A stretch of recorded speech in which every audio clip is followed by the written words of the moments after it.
nhìn thấy mông nông cố hải bao tiền này rõ tỉnh muôn thấy mông mà kia tao cú hù lo gió tung tua tao cú này to sai để cú cá sủa cho nên cá tuổi cho nên ngùa này son dê để cú lò cứ nè theo cái gì hầu gì cô số sĩ thà nó có số tu sĩ có chưa theo của sĩ thà có tôi cũng mẹ là sĩ bố sĩ thà cái số tu sĩ có tờ để qua yên lo cho yo nhà để đi cu để chỉ tàu tu sa tu nhà qua nè chỉ hậu lúa yên sâu sát cần đá cha lưu lo con có tàu hoa tỏ tỏ lý sống sẽ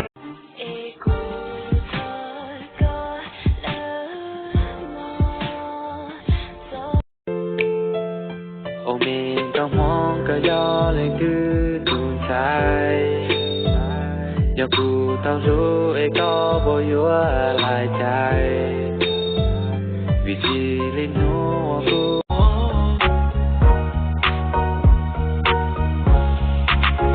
ยังเคยตัวนั้นก็รูปรอมาเกรู้ตาเราว่าการเวลาแต่กูแข่งแล้วก็ชิญย้อนจีจีก็เดวัฒนา bây giờ sao bây giờ là cái câu tôi share là của hỏi một số ok là bây giờ ở chùa lo giờ sao bây giờ là lo giờ chỉ chơi ở thao bây giờ cho mà cho ấy họ là cho thầu sao bây giờ nó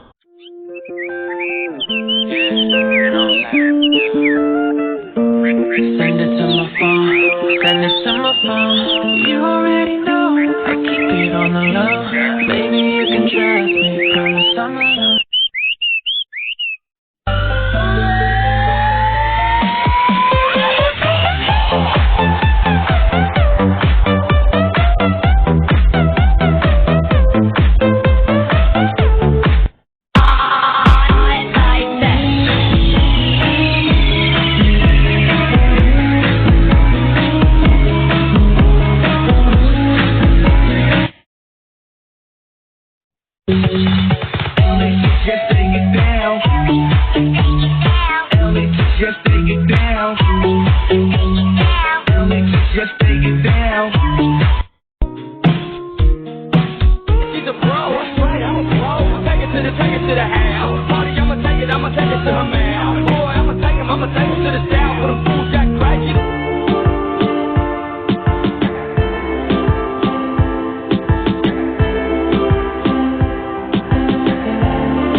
tôi còn làm con trai.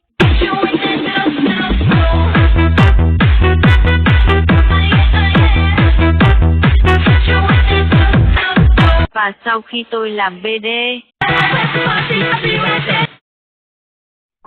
Facebook anh nhiều gái xinh quá ha. Em không thích hả? Thế thì em cứ xóa hết đi. Thì không.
tiền mà cô xem để theo đó là vì họ cũng muốn có lúc thì nhà thầu ở nhà ta sẽ tan trừ kết quả chủ tao không có chỉ thằng đó con giờ cũ thì lấy trái mũi tôi nên sẽ lù đi nào cũng chỉ thà bố có chịu được tôi nếu có nó chịu được tôi mua xe thằng đó cũ xe được mua ít hay sao làm lại ra một từ chọn mình chờ hả con giờ cũ thì dưới tôi nên mà sẽ phải và do sẽ lù rồi đó là khi có tiền vì giờ cũng có tiêu phiếu lên đó sao giờ có chơi từ của nhà rồi có một khoản tiền là cũng rất quan trọng